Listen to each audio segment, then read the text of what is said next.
आज हम बात करेंगे स्मृति रूप भव। हमें पिता ने एक शक्ति भी दी है, वो गुण भी है हमारा, स्मृति में रहना, स्मृति स्वरूप स्थित रहना अपनी उसमें।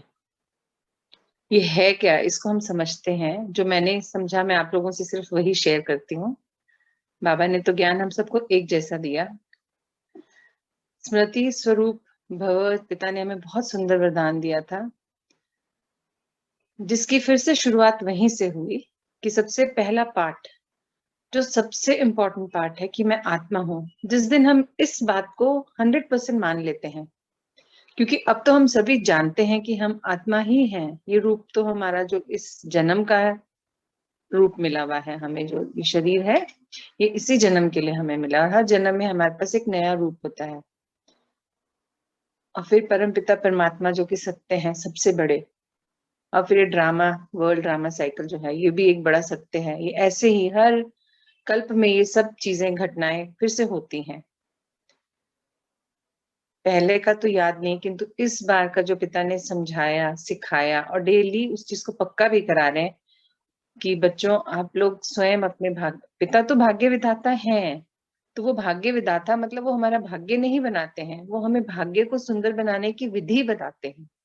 जैसे आज सुबह भी बताया ना, निश्चय और हिम्मत, कितनी सुंदर इक्वेशन थी कि अगर हम किसी चीज का निश्चय कर लेते हैं और हिम्मत का पहला कदम हम बढ़ाते हैं, तब पिता का संग हमें 100% मिलता है। वैसे ही स्मृति स्वरूप का भी पिता ने बताया कि पिता ने इतने सुंदर सुंदर हमें वरदान दिए हैं, बहुत ही सुंदर सुंदर। माया जीत भव, इंद्रिय जीत भव, वरदानी मूर्त भव, स्मृति स्वरूप भव, विश्व कल्याणकारी, मतलब कितने सुंदर सुंदर उन्होंने हमें वरदान दिए हैं। तो उन वरदानों की मूर्त जब हम बनते हैं, जैसे हम सुबह सुबह उठकर एक स्वमान लेते हैं, एक संकल्प लेते हैं कि आज मैं सारा दिन सुख स्वरूप बन के रहूंगी, आज मैं सारा दिन मास्टर सर्वशक्तिवान के स्वरूप में रहूंगी, तो परमात्मा कहते हैं ये वो स्मृति स्वरूप है जिसमें आपको रहना है। और उस स्वरूप में रहने के लिए हमें पिता के संग कनेक्टेड रहना पड़ेगा। क्योंकि जैसे ही पिता से कनेक्टेड, हमारा कनेक्शन थोड़ा सा भी अगर हिलता है, तब क्या होता है, हम कहाँ पे शिफ्ट हो जाते हैं, बॉडी कॉन्शियसनेस में। और हम फिर से अपने रोल्स में, अपने कार्यों में फंस जाते हैं, और वापस से जो दिन भर थोड़ी चार्जिंग होके हम आगे बढ़े थे, हम फिर से वहीं के वहीं आ जाते हैं जहां से शुरुआत की थी। तो परमात्मा ये बोलते हैं, हमें सिखाते हैं, समझाते हैं डेली। हमें चाह रहे हैं कि हम बच्चे इस चीज को अच्छे से समझ लें, 100% संपूर्ण रीति से करें। क्योंकि जो विधाता है, भाग्य विधाता, उन्होंने विधि क्या बताई है स्मृति स्वरूप रहने की? वो विधि ये है कि जब हम उठे, हमने एक स्वरूप के लिए खुद को तैयार किया कि आज मैं इंद्रिय जीत, बाबा ने जो मुझे वरदान दिया है इंद्रजीत भव, तो मैं आज अपने इंद्रियों के उसमें नहीं, बहकावे में होंगी, मैं ही उनको पूरा रूल करूंगी, कंट्रोल में रखूंगी, और पूर्ण रूप से एक बार भी सारे दिन में अपनी स्थिति से हिलूंगी नहीं। तो ये स्थिति में रहने के लिए मुझे हर पल पिता से कनेक्टेड रहना है, क्योंकि अगर मैं उनसे योग युक्त रहूंगी तो वो मुझे मदद करेंगी, क्योंकि मैंने आज ये स्वरूप का संकल्प लिया और पिता को बता दिया संकल्प अपना, और उनके साथ जुड़ गई। तब वो मुझे हर पल, जहां मुझसे गलती होगी, मुझे फट एक आएगा कि नहीं, आज तो फट से हम अपने आप को फिर से कन्वर्ट कर लेंगे। वो मोमेंट होगा एक, और हम उसमें फिर से ठीक हो जाएंगे। और किंतु जब हम करते हैं किसी स्वरूप की धारणा, और बीच बीच में जब हमारा योग टूट जाता है, तब हम काफी देर का हमारा गैप हो जाता है। फिर हमें अचानक से याद आता है कि अरे, आज तो मेरा संकल्प था कि मुझे अपने मन के वश में नहीं होना, मुझे मन को वश में करना। मैं तो मन के वश में होके कितने गलत थॉट्स क्रिएट कर लिए मैंने, किसी के बारे में कितना गलत सोच लिया, जो भी हमारे संकल्प चले थे उस पीरियड में, तो वो हमें फिर याद आते हैं। और फिर हमें वो गिल्ट होने लगता है कि मैंने अपना संकल्प तोड़ा। तो वो कैसे टूटा वो हम भूल जाते हैं। वो टूटा इसीलिए कि हमने अपना योग पिता के साथ, हम किसी वजह से उससे हट गए। तो जो अभी इन दिनों हम देख रहे हैं कि रोज बाबा प्रैक्टिस करने को बोल रहे हैं, किस चीज की, बीज रूप स्थिति में रहने की, परम धाम में जितना ज्यादा से ज्यादा स्थिर हो सके। वो इसीलिए है कि हमारा जो है स्थिरता, हर चीज में हमारी स्थिरता आए, अपने संकल्पों में, अपने कार्यों में, अपनी स्थिति में स्थित रहने में, जो भी हम कुछ करें वो हम बहुत स्थिर भाव में रहकर करें, क्योंकि स्थिरता कब आएगी? जब हम शांत होंगे। शांत कब हम होंगे? जब हमारे संकल्पों पे हमारा कंट्रोल होगा, हमारे मन पर हमारा कंट्रोल होगा, हमारी इंद्रियों पर हमारा कंट्रोल होगा। ऐसे नहीं कि जो दिखा बस उसी के बहकावे में हम उसको देखते चले गए और खो गए उसमें। नहीं, मेरी आंखों को ये इंस्ट्रक्शंस मुझे दे के रखनी, क्योंकि आज मैंने इंद्रियजीत स्वरूप को धारण किया है। तो मेरी आंखें मुझे कुछ भी ऐसा नहीं दिखाएंगी जिसमें मैं बह जाऊं। मुझे अपने ऊपर कंट्रोल रखना है। आंखों ने कुछ देखा भी तो उसे तुरंत बदलना है, नहीं ये मेरे लिए इस काम का नहीं है, मुझे इसे नहीं देखना, ग्रहण नहीं करना, मैंने अपने आप को कहीं और ट्रांसफर कर लेना। और कुछ ना भी हो, कोई बुक पास में नहीं हो तो फोन भी है मेरे पास, जिसमें मेरे पास बहुत सारे पिता के महावाक्य हैं, वीडियोस हैं, ऑडियोज हैं सुनने के लिए। तो मैं ज्ञान को, क्योंकि पिता ने अभी और बहुत जोर दिया है, हम लोग पर्सनल क्लासेस में भी जोर देते हैं और पिता यहाँ पर भी आके हमें अपने सेशंस में भी, हम लोग जो भी क्लास लेता है उसके थ्रू मैसेज आता है कि कि सभी बच्चे ज्यादा से ज्यादा अब ज्ञान की ओर ध्यान दें, क्योंकि ज्ञान इतना बड़ा है, अथाह एक सागर है। क्योंकि जैसे हम जानते हैं ना कि सागर बहुत गहरा है, उसकी गहराई नापना मुश्किल है, और जितना नीचे जाते जाते हैं वो उतना सुंदर और स्थिर होता चला जाता है, और गहराई में ही हमेशा मोती और ये सब मिलते हैं, हमें खजाने मिलते हैं, गहराई में जाते हैं। तो वैसे ही ज्ञान भी एक बहुत गहरा सागर है, बातें उतनी ही हैं। आप सब भी इस चीज को नोटिस कर रहे होंगे, अभी पिता के जो 3 चैप्टर्स थे वो सब लोग लेके आ रहे हैं रिपीटेडली ना, पर हर एक की भाषा, हर एक ने उसको कैसे सीखा, तो वो जो है वो ज्ञान वो ही है। पर मैं आत्मा, मैंने कैसे सीखा, मैंने कैसे धारण करा, मुझे उससे क्या मदद मिली, ये सारी चीजें हर आत्मा की यात्रा अलग इसीलिए बोली जाती है, क्योंकि वो सबका अपना परिस्थिति है, अपना सराउंडिंग है, अपने अन्य आत्माओं के साथ कनेक्शंस हैं, जिसके बेसिस पर वो रिजल्ट आता है।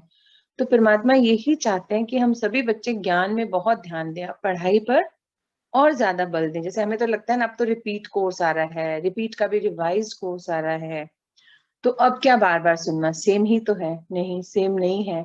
हम जितनी बार सुनते हैं, एटलीस्ट मैंने तो यही एक्सपीरियंस करा है कि जब भी हम ज्ञान को सुनते हैं तो हमें एक, अगर ज्यादा नहीं भी हम ले पाते तो एक ऐसा महावाक्य उसमें जरूर उस दिन के लिए हमें मिलता है कि हाँ, ये तो मैंने पिछली बार शायद नोटिस नहीं किया था। तो ज्ञान मतलब इतना ज्यादा है, इतना अथाह है, और जितना हम उसको सुनते हैं हम में परिवर्तन बढ़ता चला जाता है, हम और शुद्ध होते चले जाते हैं, हमारे विचार शुद्ध होते हैं, हमारी बोली शुद्ध होती है। जब विचार और बोली शुद्ध होती है तो हमारे चेहरे के भाव, हमारा हाव भाव, सब में परिवर्तन आता है। जैसे कि हम सभी जान रहे हैं, पिता ने हमें बताया है, और हम भी इस चीज को कहीं ना कहीं मन में तो मानते हैं पर डरते हैं उस चीज को एक्सेप्ट करने में, कि हम देवता थे पहले भी और अब फिर से देवताई गुणों को हमें धारण करना है, क्योंकि हमें कहाँ जाना है? हमें हमें सतयुग में जाना है। तो सतयुग में आने के लिए 16 कला संपूर्ण होना पड़ेगा, और वो सारे जो गुण हैं एक देवताई, वो हमें धारण करने पड़ेंगे संपूर्ण रीति से। तो जिसमें सबसे सुंदर, सबसे बड़ा गुण पिता ने क्या बताया था? स्मृति स्वरूप में हमें क्या रहना चाहिए? कि मैं परम पवित्र पिता की पवित्रता स्वरूप आत्मा हूँ। तो जब ये जिस दिन स्वरूप को हमने अगर धारण किया, तो हमें उस दिन क्या याद रखना है? जैसे इंद्रियां तो हर बार हमारी इंक्लूड होंगी, हर संकल्प में, हर स्वरूप को जब भी हम धारण करते हैं दिन भर के लिए, तो मुझे ये धारण अगर मैंने किया है तो मेरे को ये भी याद रखना है कि मेरे मन बुद्धि में कुछ भी अपवित्र ना आए, न मैं अपवित्र देखूं, न मैं अपवित्र सुनूं, न मैं अपवित्र बोलूं। क्योंकि सोच कर भी सोचना है कि हमें क्या सोचना है, और जो चीज सोचने लायक नहीं है, ये चीज कितनी सुंदर है कि जो बात सोचने के ही लायक नहीं है, देखने के ही लायक नहीं है, सुनने के भी लायक नहीं है, तो हम उसे बोलने के बारे में कैसे कोशिश कर सकते हैं? तो सारी कड़ियां आपस में जुड़ी हुई हैं और बहुत सुंदर है। सब कड़ियां बहुत डिटेल में भी है, और बहुत, जैसे कहते हैं ना, विस्तार में भी हम इसको डिस्कस कर सकते हैं, शॉर्ट में भी कर सकते हैं। तो जो मैंने अभी ज्ञान में स्मृति स्वरूप में रहने का सीखा, समझा, जो मैंने जाना, और मैं जिसकी प्रैक्टिस भी शुरू कर दी है, कि जब मैं एक धारणा करती हूँ कि आज मैं सुख स्वरूप आत्मा हूँ, तो परिस्थिति मेरे सामने कुछ भी लाए, कितना बड़े से बड़ा दुख, पर वो दुख शरीर का होगा अगर उसको उसने एज अ दुख एक्सेप्ट किया। और अगर मैंने उस दुख को एज अ दुख एक्सेप्ट किया, मतलब मैं अपनी स्थिति से हिल गई, मैं अब आत्मा नहीं हूँ, मैं तो बॉडी कॉन्शियसनेस में आ गई। मैं इस सृष्टि ड्रामा में जो मेरा रोल है उसमें इंटैंगल हो गई, रिश्तों में, संपर्क में, संबंध में, इमोशंस में। क्योंकि जब ये सारी चीजें सामने आती हैं तब मैं अपनी स्थिति से हिल जाती हूँ, क्योंकि ये चीजें ही मुझे अपनी स्थिति से हिलाती भी हैं। अगर मैं अपने आप को आत्मिक भाव में रखती हूँ तो आत्मा को तो न दर्द होता है, न खुशी होती है, न गम होता है। वो समभाव में रहती है, हमेशा उसके अंदर सारे गुण हैं, सारी शक्तियां हैं।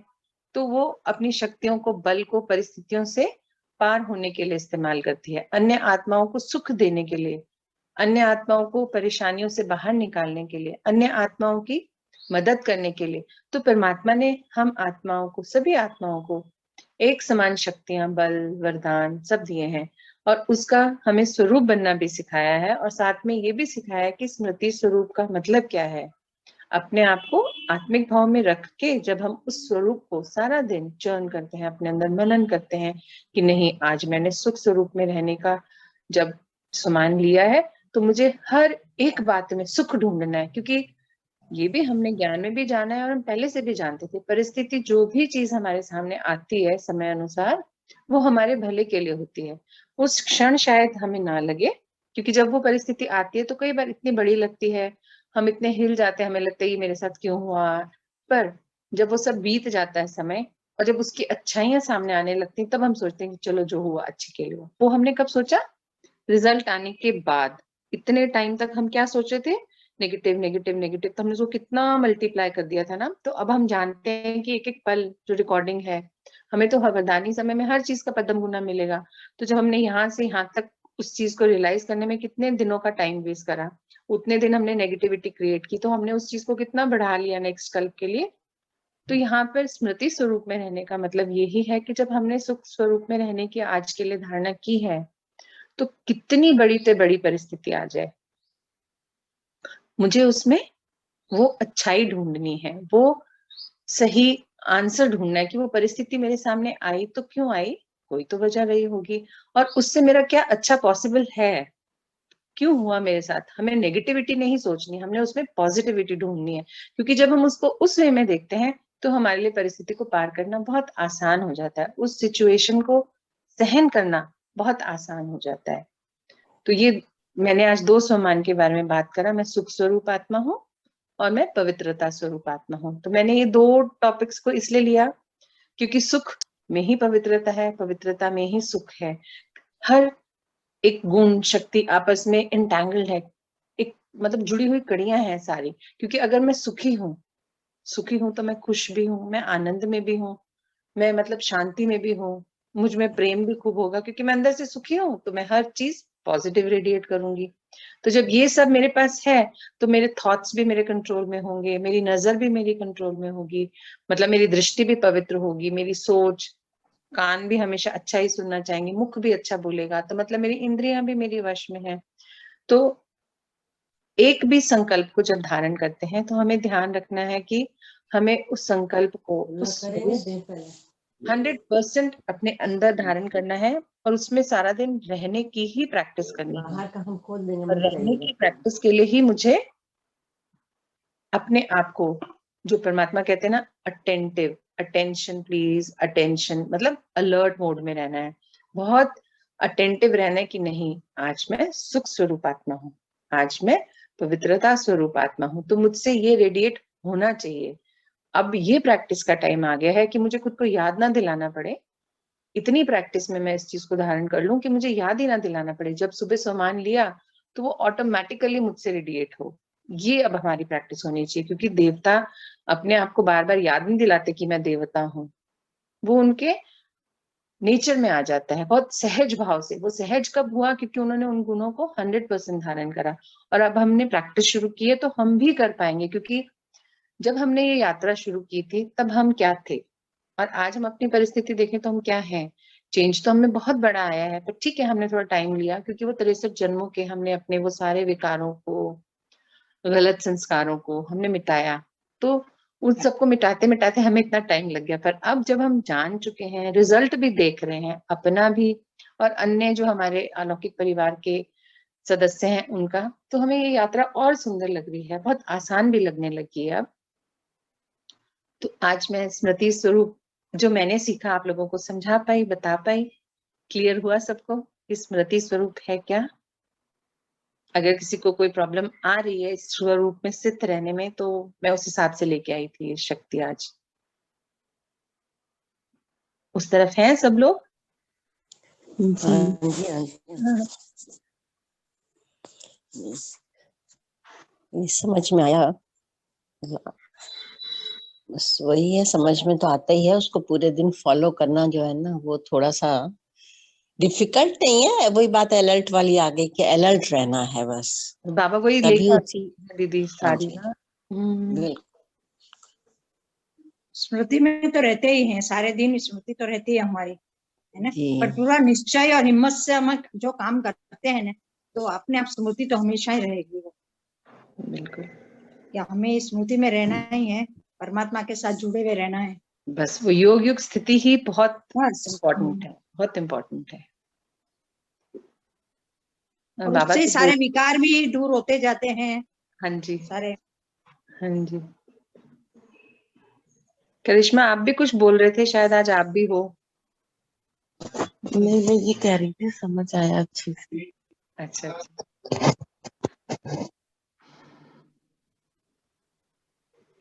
चलिए फिर हम मेडिटेशन करें छोटा सा। हाँ। अभी तो हमारी एक ही प्रैक्टिस है बीज रूप में रहने की। बाबा ने बोला इसी पर सारा फोकस कर लीजिए, क्योंकि हम सबका फायदा इसी में है, तो बाबा ने बोला इसी को खूब प्रैक्टिस कीजिए। तो हम लोग करें बीज रूप में स्थित होने की प्रैक्टिस। जैसा जी। कि हाँ जी। आपको पता है, हम एक पल में, अब हमारी वो जो बीच की यात्रा है बाबा ने बंद करा दी। बोले अब आप लोग इतने आगे बढ़ चुके हो कि अब आपको वो टाइम भी नहीं वेस्ट करना, सीधे मेरे पास आइए ऊपर परम धाम बीज रूप में, और मुझसे शक्तियां लेकर वापस से लौट के जाइए। और फिर उन शक्तियों का कहाँ कहाँ इस्तेमाल करना है वो आपकी इच्छा है। बाबा ने तो वो भी हमें सिखा दिया, मनसा सेवा में, अपने परिवार वालों के साथ, घर में अपने। क्योंकि पिता ये भी चाहते हैं कि जिस कमरे में आप सब मेडिटेशन करते हैं उसी को परम धाम जितना शक्तिशाली बना दीजिए। अव्यक्त कमरा बोलिए उसको, कि उसमें इतनी शक्ति भर दीजिए, इतना बल भर दीजिए कि जैसे हम में से काफी लोगों को परेशानी आ रही है, क्योंकि जो परिवार में रह रहे हैं कि भाई परिवार के अन्य सदस्य अभी इस चीज को नहीं समझ पा रहे हैं, और हम चाहते हैं, क्योंकि हम जानते हैं कि हमें कितना बेनिफिट हो रहा है इससे, तो हम ये चाहते हैं कि वो लोग भी इसको समझे। तो बाबा कहते हैं कुछ मेहनत नहीं करनी, आप अपने कमरे को इतना शक्तिशाली बना लो, उस घर में पूरे घर को लाइट भरिए, बट जिस कमरे में आप मेडिटेशन करते हैं उस कमरे को इतना शक्तिशाली बना लीजिए कि जो भी उस कमरे में एंटर हो तो उसे अब कहीं ना कहीं वो प्रत्यक्षता हो कि वो आपसे पूछे कि तुम्हारे कमरे में इतनी शांति कैसे, तुम्हारे कमरे में इतना अच्छा क्यों लगता है, यहाँ से जाने को मन क्यों नहीं करता। मतलब फिर वो आपसे बाबा के बारे में बात हो उनकी। तो बाबा ये चाहते हैं कि अब हम लोगों को ये प्रैक्टिस करनी है। तो इसलिए अभी आप कहीं पर भी बैठे हो, अपने उसी स्थान पर पहुंच जाइए जिस कमरे को हमें शक्तिशाली बनाना है। कुछ पल लीजिए, वहां पहुंचिए, बैठिए आराम से, फिर हम शुरू करते हैं। सारे वाइब्रेशन भी वही रहते हैं ना, हाँ जहाँ जी, में कमरा रहता है तो वाइब्रेशन वही रहेगा, तो शांति हाँ भी मिलेगी, अपना कंसंट्रेशन भी बनेगा, हाँ है ना, जी। और योग फिर भी बाबा अच्छा होगा। चाहते हैं ना, हमारी जो परेशानी है कि परिवार के सदस्य हमें सुनते नहीं हैं, फिर जब वो डिफरेंस उनको फील होने लगेगा तो वो कहीं ना कहीं पूछना भी शुरू करेंगे कि मुझे भी बताओ, मेरे को तो बहुत बेचैनी रहती है, आपके कमरे में बहुत अच्छी नींद आती है, अपने कमरे में तो नींद नहीं आती। फिर वो मतलब धीरे धीरे हमसे ओपन होंगे, फिर हम अपने बाबा की बात उनसे कर पाएंगे अच्छे से, फिर वो सुनेंगे भी सही। हमारी स्थिति से ही तो हम दूसरों की स्थिति को बदल सकते हैं, है ना। तो बाबा भी चाह रहे हैं हमारे लिए। चलिए, मुझे लगता है अब सब रेडी हैं, हम शुरू करें। ओम शांति। एकाग्र करें मन बुद्धि को, सारा ध्यान प्रकृति के मध्य, देखें स्वयं को एक चमकते हुए सितारे के रूप में, ज्योति बिंदु, अ पॉइंट ऑफ लाइट। और अब मैं उड़ चली और पहुंच गई अपने पिता के पास। देखें स्वयं को परम धाम में, इस लाल सुनहरी प्रकाश की दुनिया में, जहां कोई थॉट नहीं चलता, कोई बाहरी आवाज नहीं सुनाई देती, सिर्फ पिता है और मैं हूं। लीजिए पिता के संग का आनंद, वो अनुभूति और उनसे शक्तियों का बल भर लीजिए अपने अंदर।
लौटते हैं अपने पंच तत्वों से बने शरीर में, कर्म क्षेत्र में। आ गई हूं मैं आत्मा, अवतरित हुई हूं अपने इस कर्म क्षेत्र में। विराजमान हूं मैं अपने सिंहासन पर, प्रकृति के मध्य, और मुझसे ये लाल सुनहरे रंग की शक्तिशाली किरणें निकल पूरे घर में फैल रही हैं। एक मजबूत सुरक्षा कवच बना लीजिए अपने घर के चारों ओर इन लाल सुनहरी परमधाम की शक्तिशाली किरणों का। बाहरी कोई भी नेगेटिविटी इस घर के अंदर प्रवेश नहीं कर सकती। ये बाबा का घर है, मेरा तपस्या घर। भर दीजिए सभी आत्माओं को जो घर में रह रही हैं और आपकी स्मृति में अभी आई हैं, उन सबको भर दीजिए इस लाल सुनहरे सूरज परमधाम की शक्तिशाली किरणों से।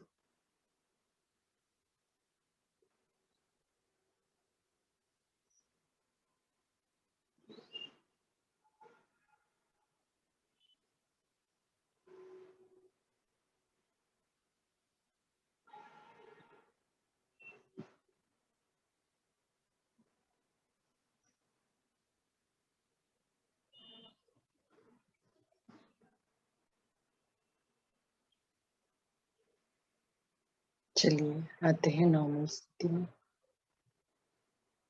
ओम शांति, ओम शांति, ओम शांति। ओम शांति दीदी। ओम शांति।